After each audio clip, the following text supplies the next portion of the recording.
Hello and how's it going, everyone? It is Skullzi here with the latest Bethesda news, and I'll be breaking down a lot of recent Bethesda news, rumors, and speculation today. I have a handful of discoveries from a fellow investigator, Timmer, who has discovered quite a few interesting things over the last year or even longer. I'm not even sure how long Timmer has been doing his Nick Valentine thing, but I do have a bunch of stuff to talk about in today's video. Some of these topics I'll be going through kinda quick, others not so much. You should know how it goes by now if you've been watching my channel for a while.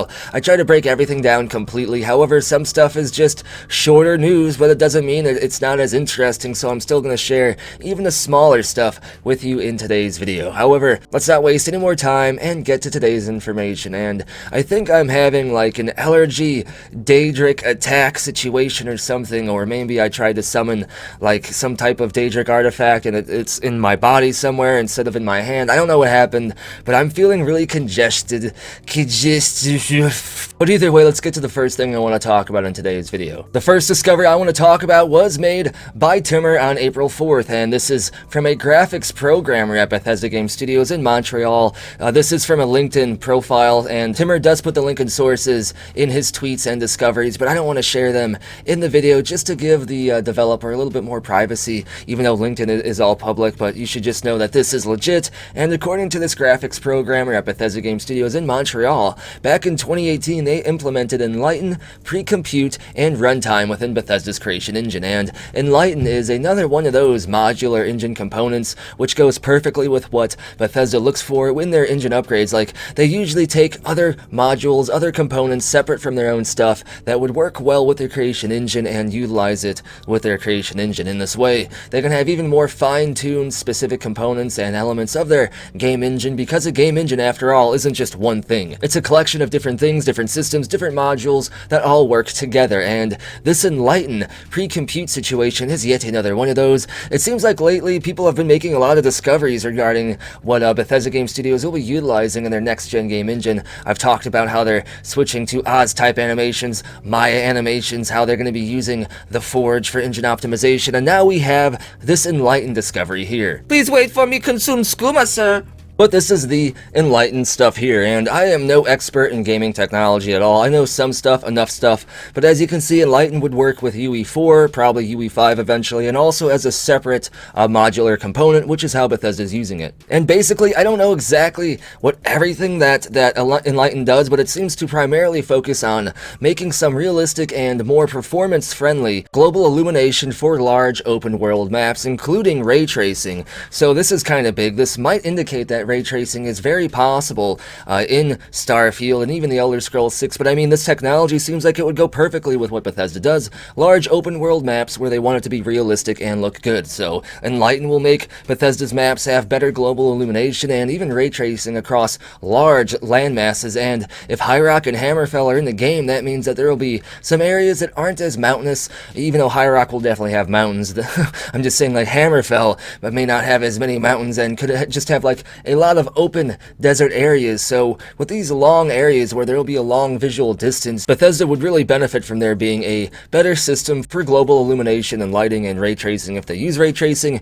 And this discovery doesn't inherently confirm ray tracing will be in Starfield or Test 6, but it does make it a lot more likely. And this is great that Bethesda has yet another modular engine component to better specialize and improve more fine-tuned elements of their next-gen game engine. It seems like the next-gen creation engine is going to have a lot of awesome modular components attached to it to make it even more better, and I guess that makes sense because they have all that Microsoft money now. However, this happened back in 2018, so now on top of this, they're going to have access to Microsoft technology and funding now, so imagine that all the stuff they're doing with their next-gen game engine, like, multiplied by a lot more for Test 6, because most of Starfield was probably developed by the time this Microsoft and Bethesda partnership went down, but Test 6 will be a huge benefit from all of this, and I just can't wait to see what Starfield looks like and then compare it to Test 6, because Test 6 will kind of be like the litmus test of how much that Microsoft support actually can differentiate and make an impact in their game. But let's move on to the next thing I want to talk about in today's video, which is yet another Timmer discovery. This one's going to be real quick, but this again is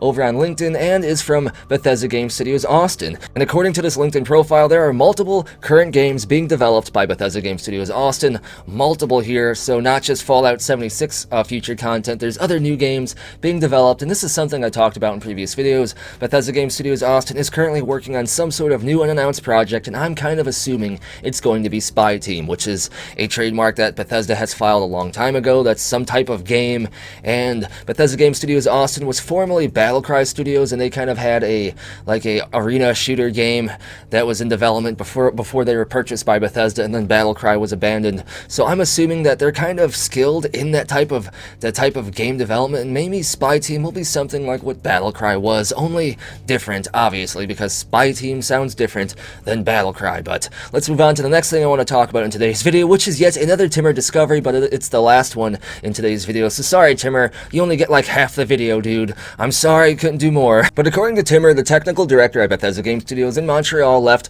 back in September of 2020, so I don't know what this means. This might not mean anything bad for Bethesda, but it is something interesting that I wanted to talk about in today's video, and this is one of those topics I mentioned that I'll just go through real quick. I don't want to like go into panic mode, mean this is bad stuff for Montreal. It could just mean this person wanted to move on somewhere else, got a better offer somewhere else, felt more comfortable somewhere else. We don't know all the details, but I felt like this was interesting enough to share with you all. And let's move on to the final couple things I want to talk about in today's video, which again are going to be real quick. There's going to be future support for Elder Scrolls Online on the PS5, which again is something that should have been expected, because even Phil Spencer himself said that any current projects still on or still being supported on other platforms will continue to be supported and won't be abandoned. And Phil Spencer even said that. He even said, as you can see here, I can't sit here and say that every single Bethesda game is going to be Xbox or Microsoft exclusive, because obviously that's not going to be true.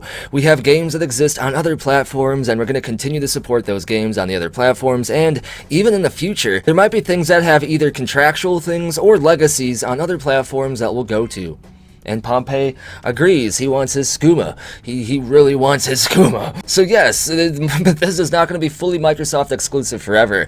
Obviously, they're going to support the stuff that's already on those platforms, meaning like the PS5 and the Nintendo Switch, or the Nintendo Switch Plus future version, whatever the heck, the Nintendo eventually, the next console, whatever it's going to be called. But as you can see here, there also might be contractual things that allow games to be on other platforms. So the chance for Starfield and Test 6 to be on the PS5 or something on a contractual basis is still possible, judging by this Phil Spencer statement. And then the last thing I want to talk about in today's video, there was an interview with Rafael Colantonio talking about Xbox Game Pass, Dishonored, and Microsoft's Bethesda acquisition. Rafael is the founder of Arkane Studios, founding it back in 1999, and is a major player in the gaming industry in terms of just someone who has created and been around for some amazing games. So this interview is very, very interesting. If you want to read the entire interview for yourself, I highly suggest you do so. There's a link to it down in the description below, but Rafael talks a lot about everything that I just said. Game Pass, how Arkane got purchased by Bethesda, how he felt about all of that, and how he feels about the Microsoft purchase, and he feels great about everything. Everything feels like a natural, good fit for the stuff that Arkane does, and he's looking forward to the future as well. But like I said, if you want all the information, you can check for the link to this interview down in the description below. Man, my glasses make my eyes look huge, and like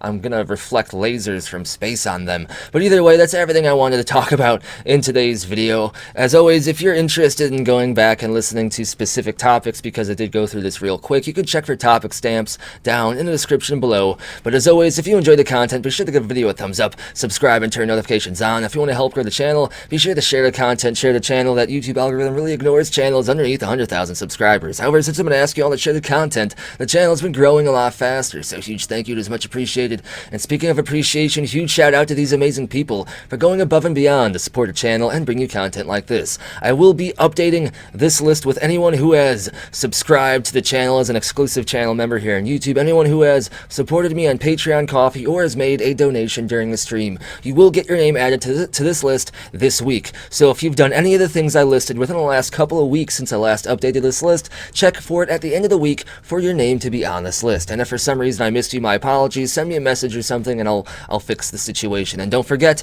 if you have supported the channel on any of these places, you also get VIP status on the Skullzi Discord. Links to all this and more are down in the description below, and as always, thank you for watching. Be sure to tune in next time, and as always, thank you for watching. Stinky poo-poo.